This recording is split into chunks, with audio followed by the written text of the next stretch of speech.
નમસ્કાર વાલા વિદ્યાર્થી મિત્રો, કેપી કોચિંગમાં આપ સૌનું હાર્દિક સ્વાગત છે. વિદ્યાર્થી મિત્રો, આપણે જોઈ રહ્યા છીએ ધોરણ 5 વિષય કેકારવ તેનું વાર્ષિક મૂલ્યાંકન લક્ષી એસાઇનમેન્ટનું આપણે જોઈ રહ્યા છીએ. તેમાંથી પ્રશ્ન 2 નીચેના શબ્દોના સમાનાર્થી શબ્દ લખો. પહેલું પર્વત તો જવાબ આવશે ડુંગર. બીજું વિચાર તો જવાબ આવશે કલ્પના અથવા ધારણા. 3 આનંદ તો તેનો સમાનાર્થી થશે હર્ષ. 4 વીરતા તો કે પરાક્રમ. 5 ગરીબ તો કે દીન. 6 ધનવાન, ધનવાન તો કે શ્રીમંત. 7 પ્રશંસા એટલે કે વખાણ. 8 ચિંતા તો કે ફિકર. 9 બગીચો તો તેનો સમાનાર્થી થશે ઉપવન. 10 અભિમાન તો તેનો સમાનાર્થી થશે ગર્વ. 11 આશા તો કે ઈચ્છા. 12 પહાડ તો કે પર્વત. 13 પરાજય તો કે હાર. 14 મૃગ તો તેનું થશે હરણ. 15 પંકજ તો તેનું થશે કમળ.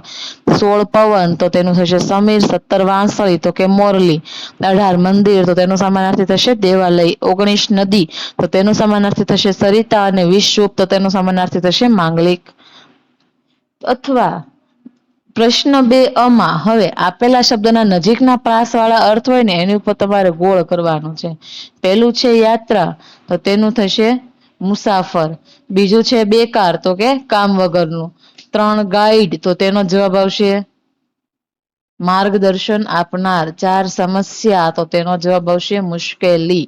5 અસહ્ય તો કે સહન ન થાય તેવું. નૌકા તો તેનો નજીકનો પ્રાસવાળો અર્થ થશે હોડી. કેશ તો કે વાળ. 8 દહાડા તો તેનો જવાબ આવશે દિન. 9 તરણા તો તેનો જવાબ આવશે તણખલા.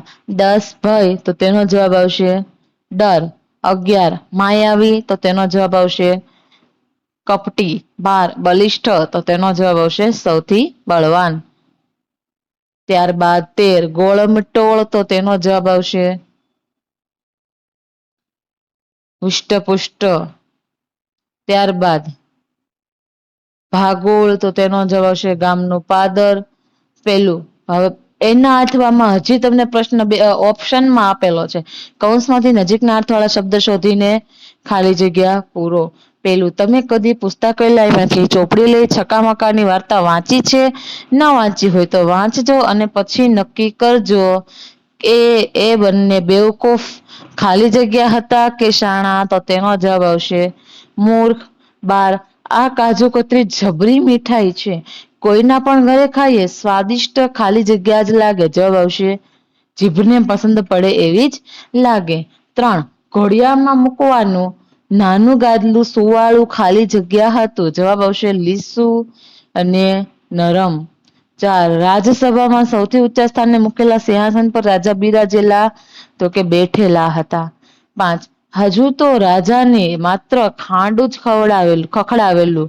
ખાલી જગ્યાથી ત્યાં તો સૈનિકો યુદ્ધ માટે સજ્જ થઈ ગયા. જવાબ આવશે તલવારથી જ અવાજ કરેલો. 6 રવિની ચપળ ચપળ ખાલી જગ્યા સાંભળી ડુંગર ખુશ થતો. જવાબ આવશે વાતો. 7 પૂજા સ્થળે બધું સખળ ડખળ ખાલી જગ્યા થઈ ગયું. જવાબ આવશે અસ્તવ્યસ્ત. 8 રવિ ડુંગરને ટગર મગર ખાલી જગ્યા જોઈ રહ્યો તો કે એકીટ હશે. 9 કોઈ લગર વગર ખાલી જગ્યા ન હતું. બધા નવા કપડા પહેરીને આવ્યા. જવાબ આવશે અવ્યવસ્થિત ન હતું. 10 બધા ઈધર ઉધર ખાલી જગ્યા ભાગમ ભાગ કરવા માંડે છે. જવાબ આવશે આમ તેમ. 11 બધા ચકળ વકળ ખાલી જગ્યા જોવા લાગે તો કે બહાવરા થઈ. થેન્ક યુ વિદ્યાર્થી મિત્રો.